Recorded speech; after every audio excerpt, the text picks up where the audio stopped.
All right, so how's it going, everyone? We are reviewing a mousepad today. This is the 4114 Aero. It is 4114's first mousepad, and honestly, what a mousepad to drop. What a way to actually come into the mousepad scene. I've been testing it now for the last 2 weeks, and I'm honestly really excited to talk about it. I do believe this might be the best speed cloth pad to release this year.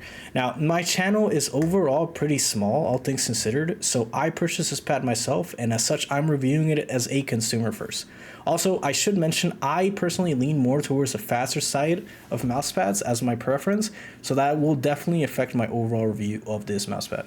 I also mainly play Counter-Strike 2, Valorant, Warzone, the finals, and the occasional Overwatch 2. I've personally tested hundreds of different pads over the last 3 years, and I think it's about time I actually start doing reviews on them instead of just letting them collect dust in my room. And what a way to start than with the 4114 Aero. Now let's move on from just talking about me for a second and actually talk about this mousepad, starting out with the design. I honestly think this is one of the more clean designs on the market right now. I think they really knocked it out of the park with this. They offer two separate designs for their mousepads. It's both the Aero. It's just one of them has this design, which is the fragment, and the other one is their legacy, which is overall just a black mousepad with diamonds all around and their logo over it as well.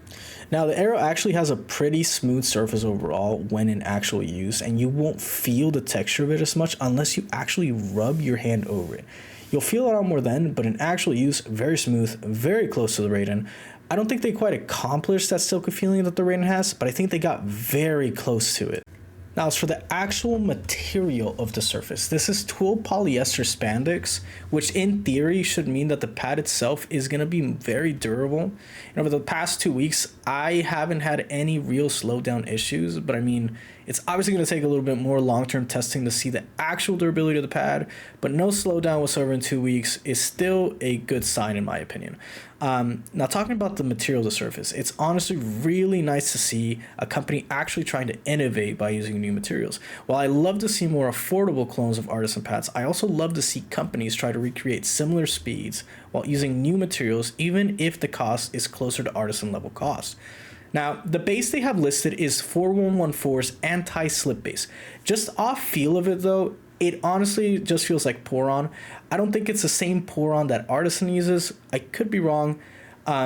It's had no issue sticking to my desk whatsoever, and once it's on there, it's pretty much not moving regardless of how much force I actually put onto it. As far as the stitching goes, it's honestly really good. It's leveled with the pad, and I've had absolutely no issues with it fraying. I think companies are actually starting to close that gap between artisan stitching and stitching other companies have had for a while. So great to see, no fraying, always great. Now the size. This is honestly much larger than most pads on the market when it comes to actual square mouse pads. It comes in at 530 by 490 millimeters. Honestly, for me, it's a huge plus. I haven't had any issues running out of space, and unless you have extremely low sensitivity, I don't think you will either. As for cleaning of the mouse pad, it's pretty straightforward.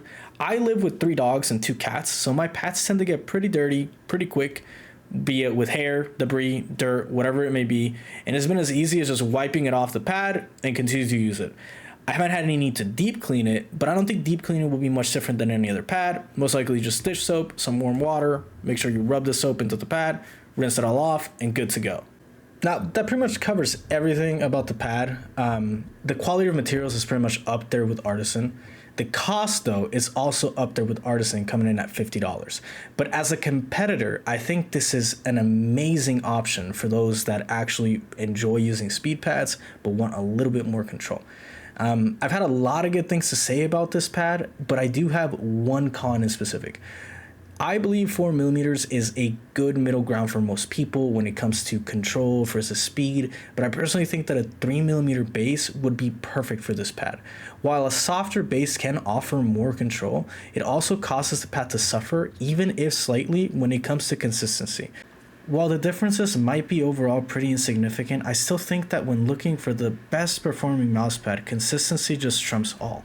I did ask 4114 if they had any plans to release a 3mm version of the Aero or even a new pad, and according to them, they want to eventually have pads that can cater to any player's needs, which is honestly great to hear. Having options is never a bad thing, regardless of what it is.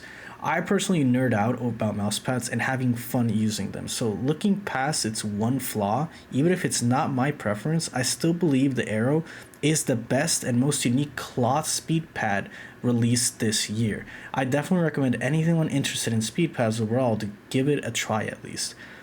And with that, honestly, that wraps up pretty much the entire review. I hope you guys enjoyed it, and if you liked the video and want to see more, make sure to subscribe to my channel just to keep up with any new reviews. Peace.